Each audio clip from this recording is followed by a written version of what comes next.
El Señor esté con ustedes. Con tu espíritu. Lectura del Santo Evangelio según San Mateo. Gloria a Cristo.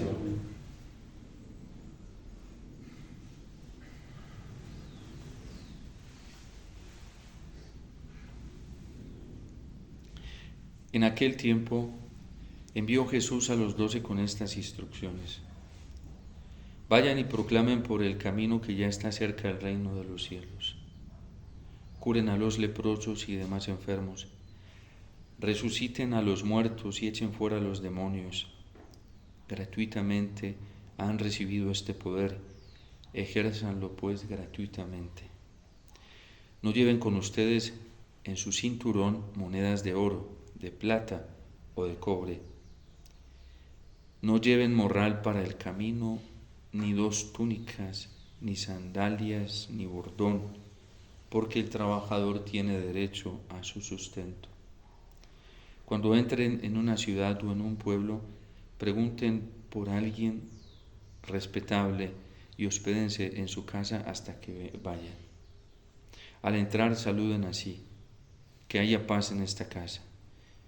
Y si aquella casa es digna de la paz de ustedes, reinará en ella. Si no es digna, el saludo de paz de ustedes no les aprovechará.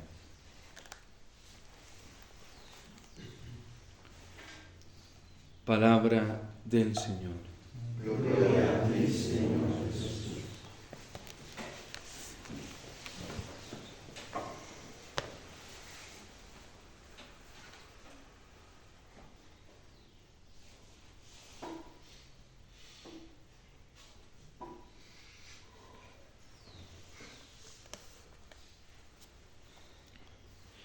La comunidad primitiva, la Iglesia católica que apenas iniciaba en estos tiempos de la era apostólica, es una iglesia muy valiente, osada, arriesgada. Es una iglesia que es libre, como lo expresa hoy en el Evangelio, muy obediente al Señor, porque no está atada a ningún beneficio material, ni monedas de oro, ni plata, ni ropa, ni vestidos. De hecho, el testimonio de Bernabé es impactante. De aquel es de quien dicen los Hechos de los Apóstoles que cuando recibió la predicación fue y vendió todo lo que tenía, y el importe de la venta fue y se lo entregó a los apóstoles para que ellos lo distribuyeran según sus necesidades.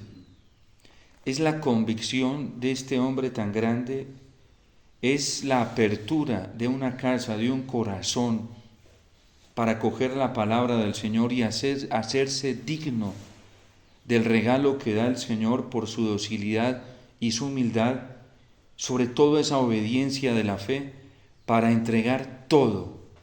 A Bernabé no le importa ya nada de este mundo. Y eso hace que él se convierta verdaderamente en un apóstol. No es que él haya estado caminando con Jesús cuando él llamó a las 12, porque Bernabé no hace parte de los 12. De hecho, fue un compañero, un gran aliado para San Pablo, destinado por la Iglesia de Jerusalén para que acompañara a San Pablo. Es también quien en primer lugar comienza a motivar de manera inspiradora y de manera valiente la valentía de San Pablo. A los 3 años de haber tenido la experiencia con el Señor y ya de enfrentarse a muchas dificultades, el apóstol San Pablo es buscado por Bernabé. Así como cuando subió a Jerusalén después de los 3 años y de ir a confrontarse con los apóstoles para ver si estaba corriendo en vano o no, es Bernabé quien lo rescata, porque la comunidad cristiana le tiene miedo a Saulo. Están prevenidos, están llenos de prejuicios. Y incluso ellos que habían visto obras tan maravillosas les cuesta creer que aquel que los había perseguido a muerte ahora esté proclamando el Evangelio y quiera unirse a la comunidad de los apóstoles. Y es Bernabé, por ese espíritu del Señor, por esa experiencia del amor en que vive, de esa valentía que lo caracteriza, y va y busca a Saulo y él mismo lo lleva a los apóstoles. El título de apóstol no se lo merece por una referencia formal, diplomática. Es por el testimonio de fe que este hombre vive en la comunidad primitiva. A él no le interesa nada más que Jesucristo, no le importa nada más que el Evangelio. Su único interés son las promesas que el Señor le ha hecho. Y de hecho hoy vemos que San Lucas nos cuenta que llega a la iglesia de Antioquía y lo primero que hace es buscar a Pablo. Porque él ve los frutos que la predicación del Evangelio está generando y la cantidad de conversiones que hay, conversiones reales. Porque estos discípulos y estos apóstoles no eran gente diplomática, que iban llamando conversos a todo el mundo. Eran conversos de verdad. De hecho, en los viajes que él tiene, o en el primer viaje que tiene con San Pablo, que además incluso el Papa Benedicto XVI llega a decir que es más el viaje misionero de Bernabé y Pablo es su compañero, se enfrentan a algunas dificultades. Algunos que se disfrazan y se visten de apóstoles y de cristianos y no lo son.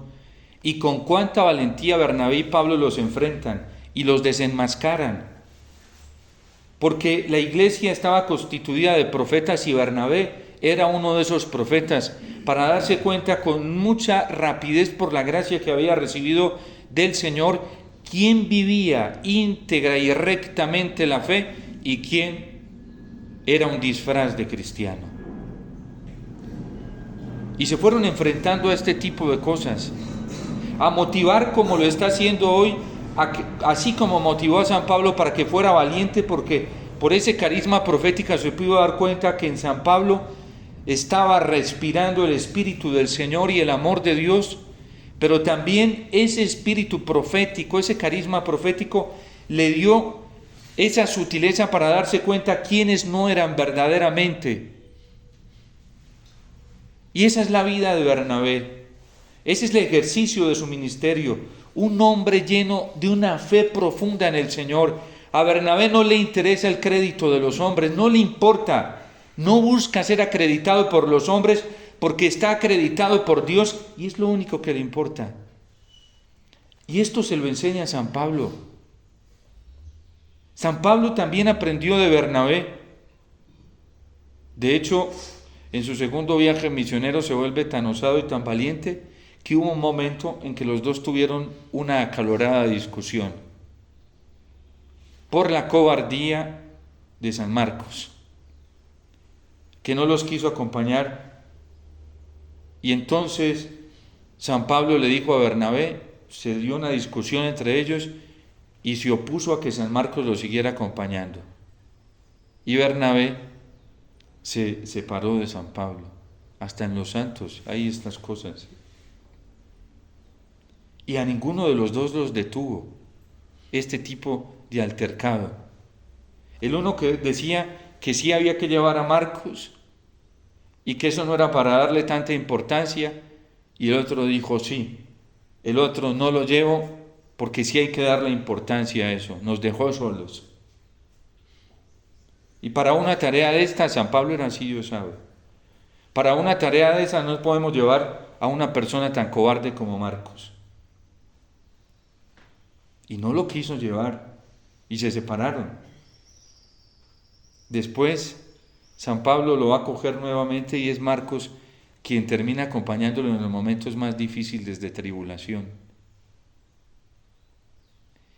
Y es verdad que a San Pablo, un hombre como San Pablo no podía tener gente tan blendengue a su lado.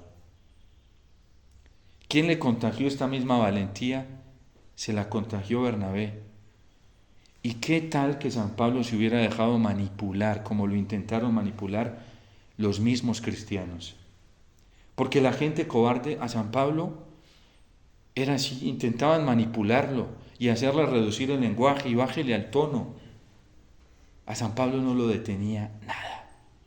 Se lo dice en la carta a los Gálatas, a mí no me interesa el crédito de los hombres, porque si yo buscara la simpatía de los hombres, ya no sería siervo de Cristo, ya no sería ministro de Cristo. Y es esta valentía que él ve en Bernabé.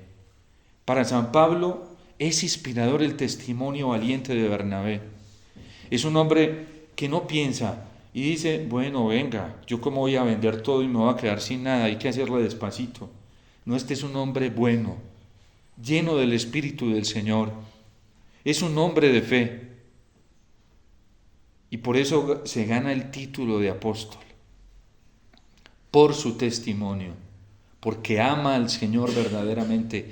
Porque solo le importa al Señor y su reino. Porque no tiene ningún otro interés más en su corazón. Qué terrible es para un cristiano en los tiempos que estamos viviendo, estar viviendo de la simpatía de los hombres. Es una ruina espiritual. Y por eso el Evangelio hoy lo advierte. Vayan y entren en una casa, y si esa casa no les quiere, el verbo que utiliza en griego para describir esa casa es la disposición para recibir el mensaje del Señor. Y si en esa casa ustedes encuentran personas que no tienen disposición y que se rebelan y se resisten, no estén más allí. Sacudan rapidito el polvo de sus sandalias y dejen que esa paz que ustedes tienen se conserve en ustedes, pero no se entretengan. Judas lo decía la semana pasada, tengan misericordia con todos. Al que está en el pecado, inténtenlo sacar. Al que está vacilando, hagan lo posible por convencerlo, pero cuidado con los otros. Tengan misericordia, pero no se unten ni siquiera con sus vestidos. El catecismo de la Iglesia llama dentro de la comunidad cristiana algunos que ya tienen la conciencia afectada, y de hecho la Iglesia nos lo advierte, con ellos pongan cuidado. Porque una persona que se obstina en el error y que no quiere escuchar, es una persona que lo puede contagiar muy fácilmente, además porque ya ahí opera una fuerza maligna muy alta, y lo puede contagiar a uno de eso. A San Pablo Dios lo cuidó, poniéndole hombres como Bernabé, que le cuidaran el ímpetu de esa gracia, de ese don, de ese carisma que ha recibido. Y por eso nosotros, en este camino cristiano, tenemos que andar libres, totalmente libres de cualquier tipo de manipulación. El Papa Benedicto XVI nos lo advirtió en el 2019, en esa entrevista tan concisa y clara que le concedió a Peter Sewell, y dijo que la gran amenaza para la Iglesia y para el Papa no consistía en cosas tan triviales como gente que está al lado traicionándolo. No consistía en eso. No consiste en la traición de este o de acá, de este Judas, de este Pedro, no. La amenaza para el Papa y para la Iglesia, dice el Papa Benedicto XVI, es mucho más alta.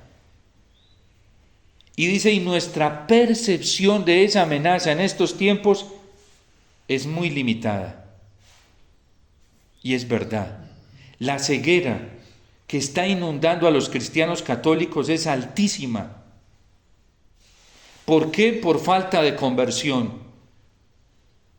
Por falta de opción radical por el Señor, porque todavía somos de los que queremos seguir a Dios, pero abrazados con el mundo. Es que todavía me gustan las simpatías de la gente y que me feliciten y que me den afecto. Yo no puedo vivir sin el afecto de los demás. Señor, yo te quiero seguir, pero así, con la aceptación de los otros. No. Si entras en una casa y no eres acogido, no te quedes allí, esperando a ver si de pronto mañana cambia y si se resuelve a creer lo que yo le estoy diciendo. No. Hay, gracias a Dios, en la vida cristiana hay otras vías de buscar la salvación de los demás. Si alguien se endureció su corazón y no quiso escuchar el mensaje, pues tenemos la oración, tenemos la penitencia como nos lo enseñó la Virgen en Fátima. Pero engancharse uno con una persona que está obstinada, que se rebela, que es resistente al mensaje del Evangelio, que vive solamente de la soberbia, de la resistencia y de la rebeldía, es terminar untado uno de eso mismo. Y ahí es mejor no perder el tiempo, porque dice San Pablo a Timoteo, pon cuidado con esos. No te detengas con esos, déjalos. A la comunidad de Corinto se lo advirtió, incluso en un problema de incesto. A ese hay que entregárselo al diablo. A ver si de pronto recapacita. Dándose duro recapacita. De hecho, lo que hace el Padre misericordioso en la parábola de la misericordia, que es: el hijo se obstinó, te quieres ir, vete. Porque el Señor no obliga a nadie. Y nosotros no podemos obligar a nadie. El mensaje del Señor es bellísimo, hermoso. Es el reino de Dios que trae la libertad. Pero si alguien no lo quiere acoger, la gente dice: Padre, yo sí lo quiero acoger, pero no hable de conversión, ¿sí? Este fin de semana tuvimos un retiro espiritual bellísimo. Es impresionante ver cómo cuando alguien dócil sencillamente le abre el corazón al Señor es capaz de recibir tanto del Señor. Yo no pregunto los testimonios, pero la gente escribe y es una cosa impactante. Cuando hay sencillez en el corazón para recibir la palabra del Señor, pero cuando hay dureza y resistencia, ¿qué queda en un corazón así? Es seguro que queda amargura, tristeza, frustración, fracaso. ¿Y ustedes creen que esos sentimientos, eso lo da el Espíritu Santo? No, eso lo da nuestra propia rebeldía. Porque esos son los frutos de quien se resiste al mensaje del Señor. Es impactante, yo que a veces voy predicando por ahí, ver corazones tan dóciles y abiertos que acogen la gracia del Señor. Jóvenes, niños. Es impactante ver cómo en segundos el Señor coge y transforma una vida que no se le resiste. Pero también es muy triste y doloroso ver cómo hay gente que se resiste y se endurece, porque se están privando de la salvación del Señor. Eso es muy doloroso. Y sin embargo, así no podemos perder la esperanza, porque quedan otras vías. En la Iglesia Católica tenemos muchas vías de salvación. Está la oración que todos los días hacemos de intercesión en la Eucaristía por todos. A mí me llena de mucha alegría y esperanza saber que en la Eucaristía puedo orar por todos, por los que veo, no veo, que conozco, no conozco, porque la Eucaristía, los sacramentos son la fuente de salvación más grande. Me da mucha alegría cuando ejerzo el sacramento de la penitencia, porque yo siempre le digo al Señor: yo los meto a todos ahí. Donde quiera que haya en el mundo una persona necesitando de tu misericordia, Señor, en estos momentos, que la gracia que está recibiendo este penitente se haga extensiva. Y yo estoy convencido que el Señor lo hace, porque es por los méritos de Él. Si a uno el Padre del cielo le entrega y le dice: mira, te entrego a mi hijo, ofrécemelo y yo te doy lo que tú me pidas por esa ofrenda que tú me hagas, pues hay que aprovechar. Jesús nos dijo: todo lo que le pidan al Padre en mi nombre se los va a conceder.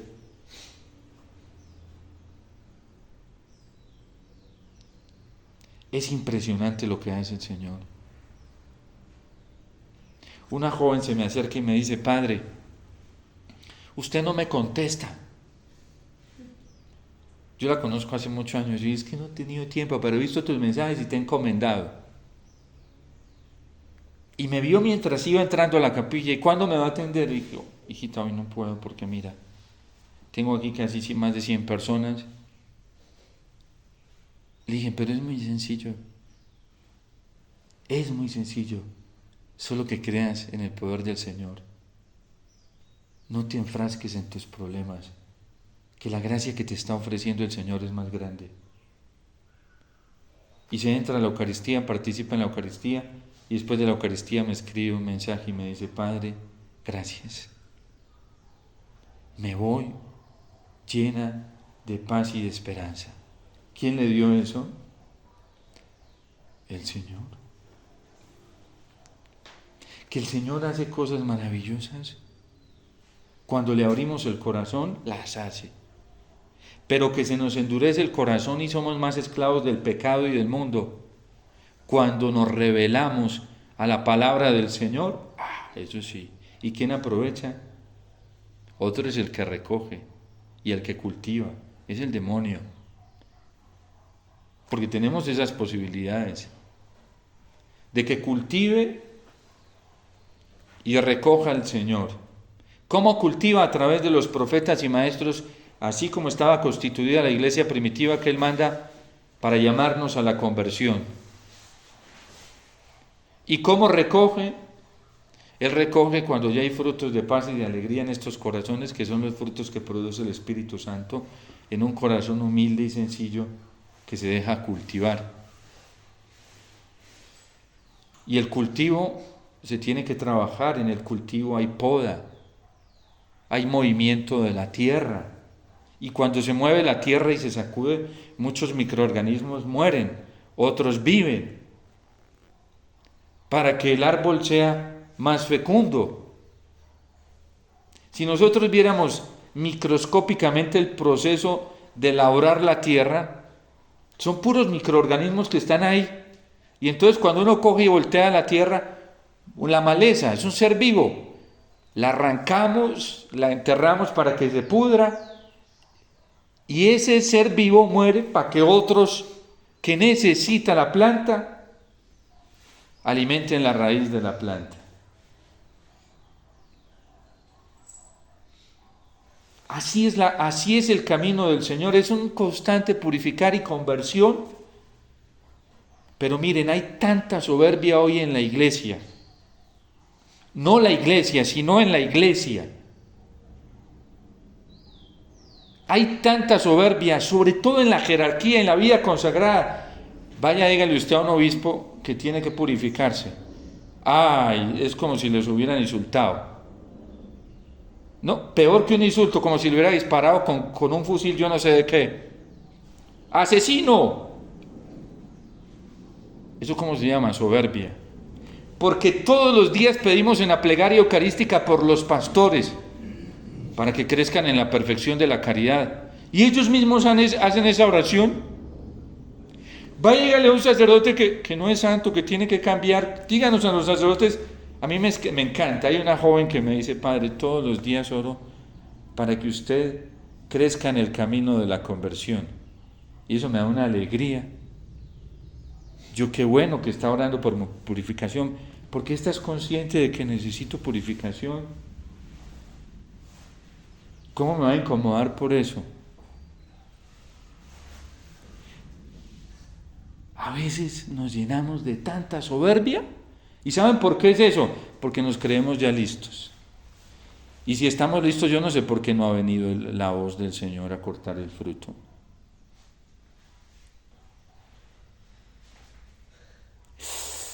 Eso es una cosa impresionante. Uno se engaña, es tanta la ceguera.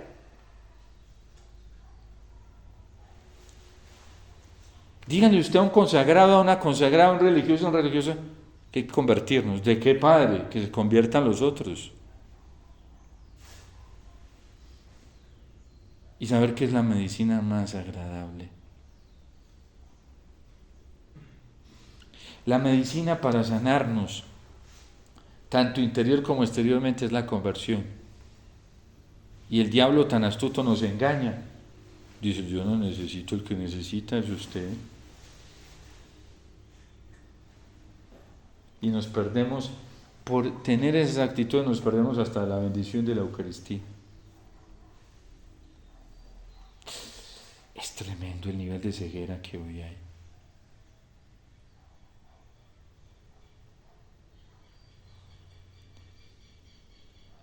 A mí me han dicho: Padre, es que hay sacerdotes que están heridos con usted y se sienten ofendidos. Bueno, yo nunca les pido que escuchen las homilías, yo no sé por qué las escuchan, ¿sí? No sé para qué las escuchan, ¿sí? Pues yo nunca a nadie le digo ni le recomiendo, a nadie, ni siquiera a quienes dirijo espiritualmente, escuchen las homilías. Aquí se graba por iniciativa de los laicos, porque a mi superior le pidieron eso, y yo, ¿qué me voy a negar a lo que mi superior me diga? ¿Sí? Para eso se graban. Y gracias a Dios la gente que la escucha por convicción. No porque tenga alguna obligación con nadie, ¿sí? están muy ofendidos y heridos. ¿Por qué? Porque el padre Omar dice que nos tenemos que convertir, empezando por mí mismo. Gracias a Dios tengo la oportunidad de venir todos los días a la Eucaristía y pedirle al Señor que me purifique, y trato de hacerlo muy consciente. Gracias a Dios puedo acercarme a un sacerdote, el que sea, yo el que vea, porque ahí está la gracia de Dios para ir a buscar el sacramento de la reconciliación, y trato de hacerlo periódicamente porque estoy lleno de imperfecciones y me sirve muchísimo, es una bendición. Pero esa resistencia, y cada vez tenemos que aprender más lo que dice el Señor: si una casa es digna, que repose la paz, si no, sacúdasen hasta el polvo que no se les pegue nada, porque de corazones obstinados y endurecidos no se nos puede pegar nada. Y tenemos que, San Judas lo decía, no dejen que ni siquiera las manchas de sus vestidos les toquen, porque hay gente que tiene criterios muy relativistas, por puro empecinamiento y resistencia al amor del Señor, a la misericordia del Señor, y dentro de la iglesia, no fuera de ella. Y esos criterios nosotros no podemos dejar que ni siquiera entretengan un mínimo de segundo nuestros pensamientos, no hay derecho. Después de tan grande el amor del Señor, uno tiene que resistirse y blindarse, y ponerse resistencia a esos tipos de criterios. Por eso, la semana pasada, una de las oraciones colectas, le decíamos al Señor que nosotros nos viéramos privados de caer en el error, que no se nos pegue. Hay algo que utilizan a la ropa para que no se le pegue el mugre, un antiadherente. Hay que pedirle al Espíritu Santo que nos dé antiadherente en la memoria, para que no se nos pegue nada. Mi director espiritual siempre me dice: mi hijito, mucho cuidado con lo que lee, porque uno termina haciendo lo que lee. Por eso yo opté más bien por leer el Catecismo de la Iglesia Católica.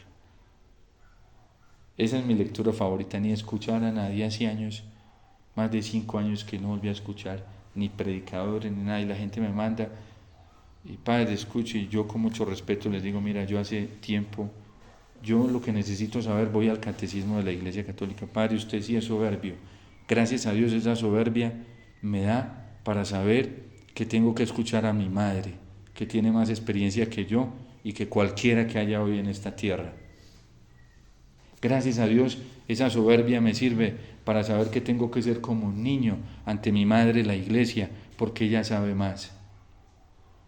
Gracias a Dios esa soberbia me da para ir a coger el Concilio Vaticano II, ir a mirar a ver qué es lo que dice la Iglesia y tratar de profundizar. Esa falsa humildad que a veces nos lleva tan... Porque hay gente que se dedica a escuchar más a predicadores y a gente por ahí que uno no sabe si son apóstoles de verdad o son pseudoapóstoles, que a Jesús en el sagrario. Hay gente que se dedica a escuchar más teólogos y doctorados y honoris causa que a la Iglesia. Pero quien escucha a la Iglesia, a eso se le llama soberbio. Quien venga al sagrario a escuchar a nuestro Señor Jesucristo, a eso se le llama soberbia. Por eso Benedicto XVI decía que esta es la doctrina del anticristo y que es la verdadera amenaza para la Iglesia, que es un aparente humanismo, que le anda hablando a la gente diciéndole: hay que amar, ame, pero no a Dios. Sí. Hay que amar al prójimo porque es Dios. Eso nos dice el anticristo, y lo trae Benedicto XVI sostenido, porque en el libro Jesús de Nazaret, que además el Papa Francisco dice que es de las obras más profundas que él ha leído de Ratzinger y de las que más le ha encantado, pues dice eso, que el demonio tiene incluso doctorados honoris causa en Sagrada Escritura y que es un gran exégeta de la Biblia. Lo dice Benedicto XVI tomando un escritor ruso. Y la gente es fascinada escuchando interpretaciones externas a la iglesia. ¿A quién fue a la única que el Señor le dio autoridad para interpretar correctamente su palabra? A la iglesia. Por eso es muy raro que haya gente que no le guste leer el catecismo. Eso ya dice mucho. ¿Quién sabe de qué espíritu estará viciado? ¿Sí? Porque si es del Espíritu de Cristo, le fascina. Si no es del Espíritu de Cristo, ¿qué le da? Sueño. A algunos el catecismo les sirve para dormir más. A otros les sirve para despertarse. A algunos la palabra de Dios solo les sirve para dormir. A otros les sirve para avivar el corazón, encender el corazón. En fin, este es un tiempo muy precioso que nosotros podemos acoger con mucha sencillez y es una gran oportunidad para poder alegrarnos como el salmista y decir: cantemos al Señor un cántico nuevo, porque el Señor ha hecho maravillas. El poder de su diestra y de su brazo nos han dado la victoria. El Señor ya nos reveló su salvación. A todos los pueblos les mostró qué es lo justo. ¿Y está dónde? Está en los sacramentos, está en su palabra, está en el catecismo de la Iglesia Católica, está en el corazón de la Virgen. Nosotros somos unos bienaventurados, sin merecerlo. Mientras hoy hay gente desesperada por permanecer en un grupo o en una comunidad o estar aquí, nosotros no tenemos que estar desesperados, sino alegres y entusiastas por acoger al Señor en los sacramentos. ¿De dónde brotó la vida, la sangre y el agua de la que le dijo Jesús a Nicodemo? Brotó del corazón ardiente eucarístico de Cristo. De hecho, los padres de la Iglesia dicen que de ahí brotaron los 7 sacramentos. Nicodemo, en verdad te digo que quien no nazca de los sacramentos, del agua y de la sangre y del Espíritu, no puede entrar al reino de Dios. Que nosotros tengamos la Eucaristía todos los días. Que el Señor nos invite a absolutizarlo a Él. Que tengamos la posibilidad de meditar su palabra, eso es un regalo inmenso. Que tengamos todavía la posibilidad de orientarnos a partir del catecismo de la Iglesia Católica. Eso es una conexión directa con los apóstoles, directa, inmediata, con la tradición apostólica. Que Bernabé y el testimonio de Bernabé y esta memoria nos inspire a darlo todo por el Señor y a buscarlo radicalmente a Él. Como San Pablo, que hoy es el gran apóstol. Bernabé hoy es el gran apóstol. Están felices para que nosotros un día podamos participar de esa dicha que nadie nos podrá arrebatar, que es la dicha del reino de los cielos, que ya está en medio de nosotros y que nos está pidiendo que le abramos el corazón para que lo acojamos. Dios te salve María, llena eres de gracia, el Señor es contigo, bendita tú eres entre todas las mujeres y bendito es el fruto de tu vientre Jesús. Santa María, Madre de Dios, ruega